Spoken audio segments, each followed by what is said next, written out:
48তম ককবরক ভাষা দিবস উপলক্ষে নাইট ফুটবল টুর্নামেন্টের আয়োজন।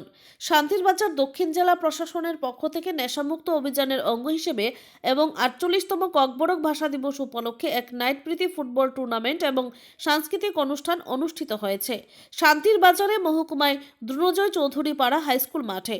মন্ত্রী শুক্লাচরণ নোয়াতিয়া প্রদীপ প্রজ্বলনের মাধ্যমে এই অনুষ্ঠানের শুভ সূচনা করেন।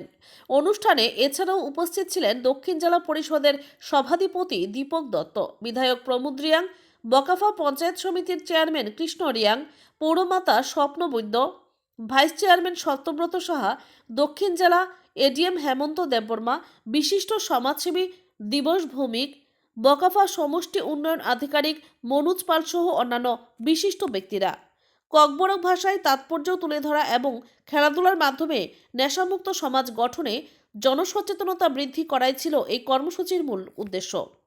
গ্রামীণ এলাকায় জেলা প্রশাসনের উদ্যোগে আয়োজিত ফুটবল টুর্নামেন্ট এবং সাংস্কৃতিক অনুষ্ঠান স্থানীয় যুবক যুবতী এবং এলাকার সাধারণ মানুষকে আকৃষ্ট করেছে।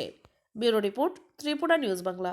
স্টেডিয়াম সেটা কাজও চলছে, বিভিন্ন বিধানসভা ভিত্তিক মিনি স্টেডিয়াম থেকে শুরু করে স্টেডিয়ামে, এবং আমাদের রাজ্যেও এক সময় আমরা আজকে দিনে দাঁড়িয়ে যে আমরা ইন্টারন্যাশনাল ক্রিকেট টুর্নামেন্টগুলি সেটা আমরা টিভিতে বসে বসে দেখতে হয়। আগামী কয়েকটা মাসের মধ্যে সেটা আমাদের রাজ্যের বুকে ইন্টারন্যাশনাল প্লেয়াররা তারা আমাদের রাজ্যে এটা রাজ্যের বুকে তারা আমাদের ইন্টারন্যাশনাল স্টেডিয়াম সেটা তৈরি হচ্ছে। সেই ইন্টারন্যাশনাল স্টেডিয়ামের মধ্যে ইন্টারন্যাশনাল প্লেয়াররা তারা খেলার জন্য সেটা সুবর্ণ সুযোগ পাবে, এবং সেটাও আমরা আমাদের রাজ্যের মধ্যে সেটা দেখার জন্য আমাদের একটা অপরচুনিটি থাকবে। তো সেইভাবে আমাদের রাজ্য সরকার বিভিন্নভাবে আমাদের যাতে নেশার হাত থেকে যাতে আমাদের যুব যুবতীদেরকে কিভাবে রক্ষা করা যায় বিভিন্নভাবে পরিকল্পনা নিয়ে রাজ্য সরকার কাজ করছে। এবং বিশেষভাবে আমাদের দক্ষিণ জেলার জন্য আজকে আমাদের শান্তিবাজার মহকুমা, শান্তিবাজার আমাদের একটা বিরাট একটা স্টেডিয়ামের কাজ চলছে আমাদের মাননীয় বিধায়ক সাহেবের নেতৃত্বে, এবং সেই স্টেডিয়ামের কাজ সেটা সম্পূর্ণ হলে সেখানে আমাদের বিভিন্ন প্লেয়াররা যারা আছে তাদেরও সেখানে একটা যারা নিজেরা যারা ওন ট্যালেন্ট যারা আছে তাদেরকে প্ল্যাটফর্ম দেওয়া হবে।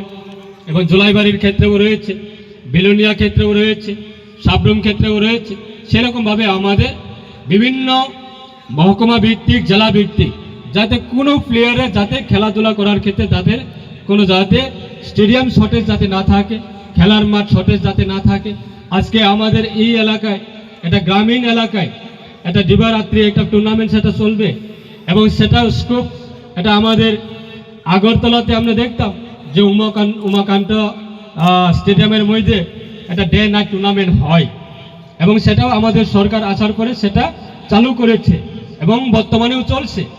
আজকে জেলা প্রশাসনিক মাধ্যমে যে এই গ্রামীণ এলাকায় সেটা আমরা ভাবতে পারি না, এটা আমাদের ডে নাইট একটা টুর্নামেন্ট সেটা হবে।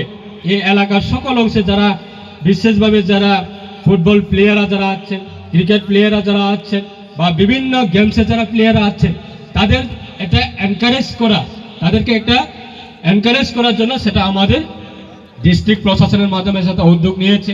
এবং আমাদের যারা জনপ্রতিনিধি, নির্বাচিত জনপ্রতিনিধি যারা আছেন আমরা সবাই মিলে সেটাকে উৎসাহ করার জন্য, এবং সে ফাইনাল ম্যাচ, এই ফাইনাল ম্যাচে আমরা রাজ্যের মাননীয় মুখ্যমন্ত্রীকে ওনার উপস্থিতিতে সেই ফাইনাল ম্যাচ যাতে আমরা করা যায়, সেই ক্ষেত্রে আমাদের ডিএম সাহেবের সঙ্গে আমরা কথা বলছি যে আমাদের এই ডিস্ট্রিক্ট লেভেল নেশামুক্ত ফুটবল টুর্নামেন্ট, সেই নেশামুক্ত ফুটবল টুর্নামেন্টের ফাইনাল ম্যাচটা আমাদের বেলুনিয়া বিকাই মাঠে সেটা হবে, এবং সেখানে রাজ্যের মাননীয় মুখ্যমন্ত্রীকে আমরা ওনার উপস্থিতিতে সেই টুর্নামেন্ট সেটা রাখার জন্য আমরা আলোচনা চলছে। তাই আমি আশা রাখছি আজকে খুব সুন্দরভাবে এই টুর্নামেন্ট হোক। এবং অপর আরেকটা বিষয়, যত